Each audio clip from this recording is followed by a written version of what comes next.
How's it going, everybody? Thank you for watching another video. So today we're talking about Sequoia National Park. I got to spend a few days there. So in this video, I want to give you some hints and a quick tour through the areas that I visited. And I think this national park, as well as Yosemite, even Napa Valley, I'm going to consider that a national park because it's so awesome up there. But you got to go visit it because I don't know how much longer those trees are going to be available to us because of all the forest fires that are happening in the California area. It didn't matter if I was in Sequoia, Yosemite, Napa Valley, they all had signs of massive forest fire damage. So hopefully by the ending of this video, I give you a little bit of urgency to go out and visit these trees. Because think about this, the General Sherman Tree is 2,200 years. If you look at the second portion of that number, 200 years, the United States is right around 240 years. It's been around 2,000 years longer than we have. So what we're going to do is have a look at the map real quick so I can help you navigate through the tour. And again, hopefully at the ending of this video, I've built some urgency in you so you'll go out there and see these awesome trees.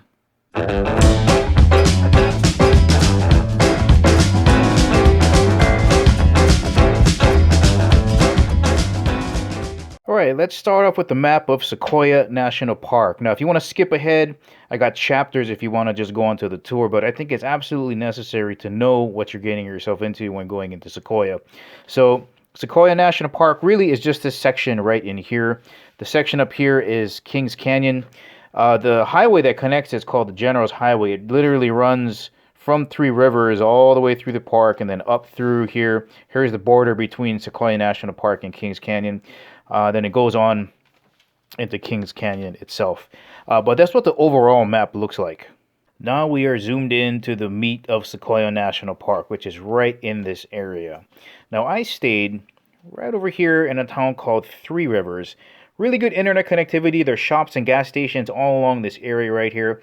I actually stayed in an RV park a little bit closer to the park entrance, maybe right about here. So from here to here, roughly about 10 minutes. Now this is where my two recommendations are going to be so very important. You're going to see this here. Vehicles longer than 22 feet. It's difficult to go in there. Like if you got a class A, no way. Maybe B's. I see some B's in there, maybe some C's. The truck I drove was about 22, maybe 20 to 22 feet long. I'll leave a picture of it right here. The reason being is you got all these hairpin turns, and to get around some of these, you know, you got people coming at you going down, you're going up, and vice versa when you're exiting and entering the park. It can get really tricky. And remember, it's not so much you, but it's people from different countries that might have a rent-a-car that are used to driving on the other side of the road. It gets really dicey in these sections here. So those two things, the length of your vehicle, and get ready to take some turns because it is a non-stop assault on concentrating for about 40 minutes. I mean, from the entry point here, well, let's go from the visitor center, from about here to right about here to the Giant Forest Museum. Maybe about a 40-minute drive. If it's busy, 50 minutes, and it's just non-stop going back and forth. If you got a motorcycle, you're loving life. You are loving life because you can just cut in and out of those turns so easily. But when you're worrying about other people crashing into you, it does get a little bit crazy. Alright, here's what the video is going to cover. We're going to come through the park entrance, and then you're going to hit the Sequoia National Park sign right in here somewhere. You're going to pass the visitor center on your right-hand side, and the first real thing you want to stop off at is Tunnel Rock. Don't worry, there's pull-offs on both the right and the left side, so if you don't catch it on your way in, you can catch it on your way out. Then you're going to drive another maybe 15 minutes to Hospital Rock here. On the left-hand side, there's a parking lot, so you just park there, like there's a little picnic area. You walk across the street. Hospital Rock is going to be right... Let me see if I can get a bit closer here. Right on that corner there. Okay, you can check out the, I think they're petroglyphs. Hieroglyphs? One of them's in Egypt. I think they're called petroglyphs. Right on the corner, then across, right on that corner, you can see where they used to grind on their grain to make their food. And that's where the craziness begins, right? Look at all that craziness, right? So from Hospital Rock to right about here, the Giant Forest Museum, right about 8 miles or so. Man, that could take you another 40 minutes to get there if it's really busy. Really windy roads, though. The first major thing you're going to see is this split right here where the Crystal Caves are at.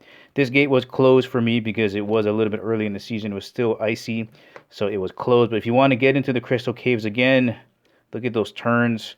and advance tickets are required. So right after you pass that, right in here, I think it was right here, somewhere around there, you're going to see the four guardsmen, four giant sequoia trees about 1,000 years old.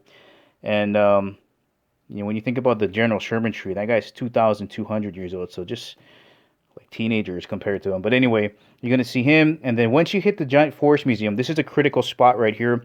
There's a lot of trails you can do here. So this is a spot where the Sentinel tree is at, and you can do the Big Trees Trail, which is a very easy loop, very wheelchair friendly. They got it paved, they got wooden slats everywhere so you can walk across them.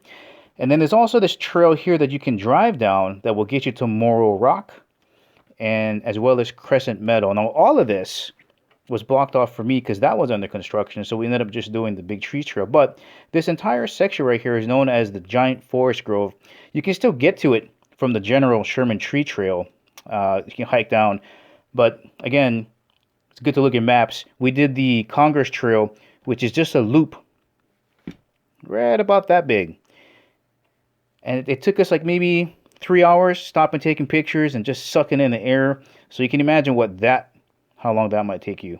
Well, I mean, if you're a fast hiker, you might be able to do this entire loop maybe in 4 hours. But, you know, who wants to rush through it? And you also have a bunch of other trails that it leads to. I'm going to zoom out here. Okay, and again, General's Highway will take you all the way into Kings Canyon. But right here, that's the meat of it. All right, let's pick it up from the Sequoia National Park sign, which, by the way, has awesome views. If that's any indicator as to what you're in for, well, there it is. Here's Tunnel Rock.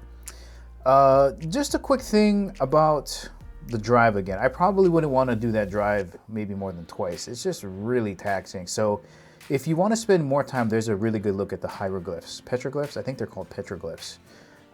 This is Hospital Rock that we're looking at now.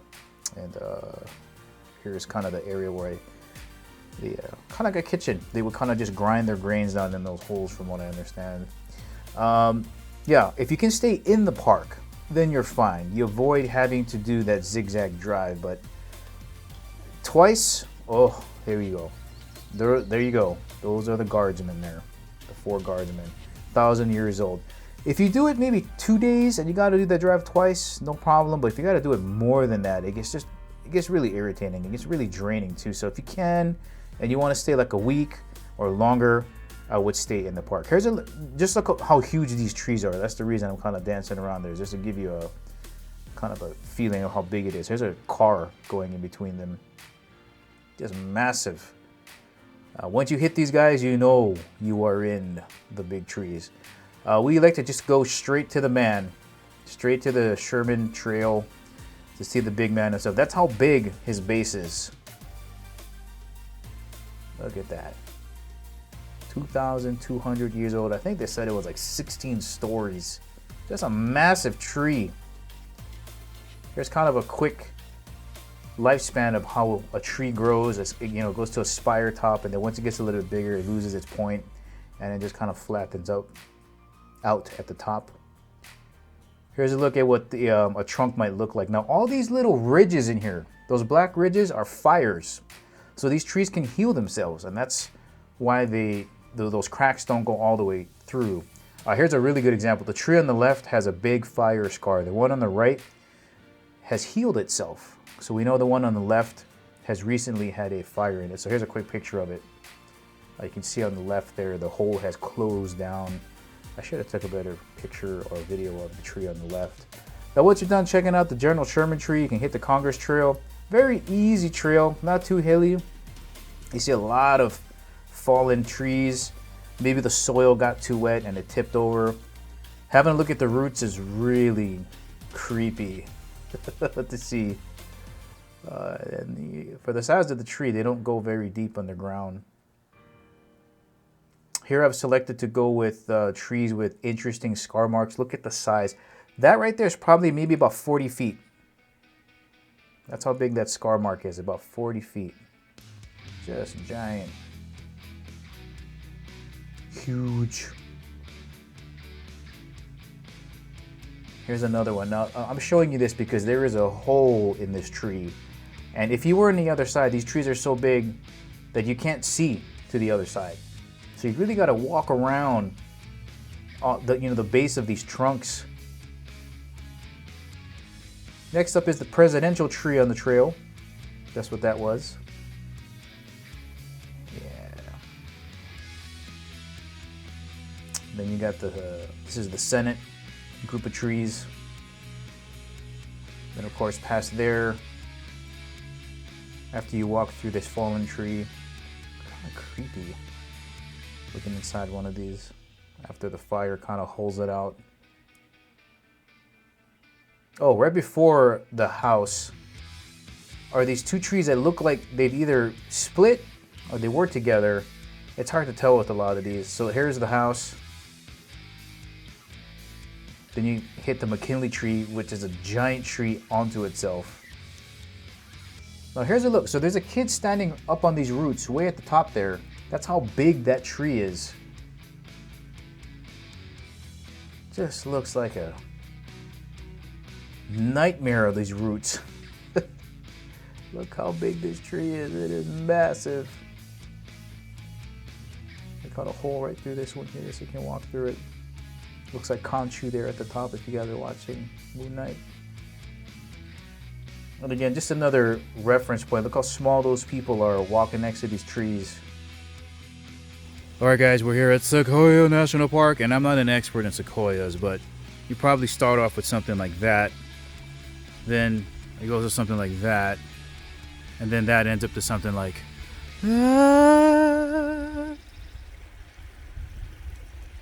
Alright, before you hit the General Sherman Trail, you are going to hit the Giant Forest Museum. And this is where I was saying is kind of an important step-off point, because you can go a number of different ways. You can go down to Moro Rock, you can go down to the Crescent Meadows, you can do the trail that we did, which we're going to see, which is the big tree trails. There's a look at Sentinel, the Sentinel tree. So big. So big. For me, the Moro Rock trail was cut off, so we basically just had the big trees trail, but really easy. It's so flat. In the beginning, it's concrete. You cross the road there that I'm trying to show you there. Then you cross over into the actual meadows area, and here's what it looks like. It's so peaceful. Now, if you ask me what I would rather do, and this is going to depend on where you're from. Like, if you're from an area that's got a bunch of meadows, then you're not going to find this very entertaining. But the size of the trees, look at the people there, so tiny. I would rather do this trail than the Moro Rock trail.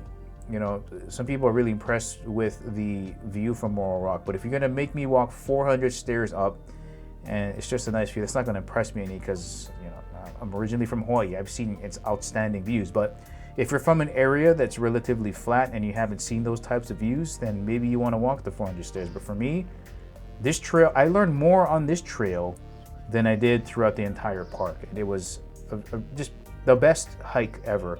The Congress Trail was neat, but this one you see a lot more. This is an area where you would want to take a picnic at. You can see the wooden ramps there that are wheelchair accessible. But just a beautiful area to go to. And if you get the chance, I heavily recommend going up to Sequoia.